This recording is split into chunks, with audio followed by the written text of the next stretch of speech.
Saudara Presiden ke-7 RI Joko Widodo mengatakan Indonesia memerlukan partai politik yang baik. Maka dari itu Jokowi meminta PSI harus memiliki pengurus yang militan. Presiden Republik Indonesia ke-7, Bapak Insinyur Haji Joko Widodo. Siapa kita? Siapa kita? Siapa kita? Memakai pasapu berwarna hitam, ikat kepala khas Makassar, Sulawesi Selatan, Jokowi disambut riuh para peserta. Dalam pidatonya yang berapi-api, Jokowi minta PSI harus memperkuat jaringan di jagat maya dan offline atau langsung bertemu dengan masyarakat.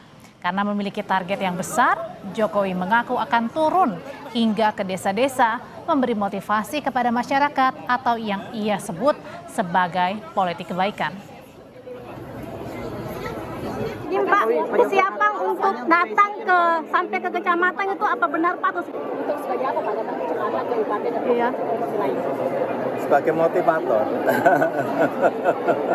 Enggak gini. Partai ini perlu disemangati.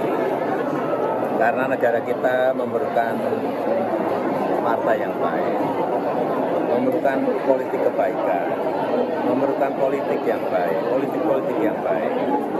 Dan saya melihat PSI ini adalah masa depan. Ini tidak akan berhenti hanya di Bank RMS saja, akan ada selanjutnya lagi.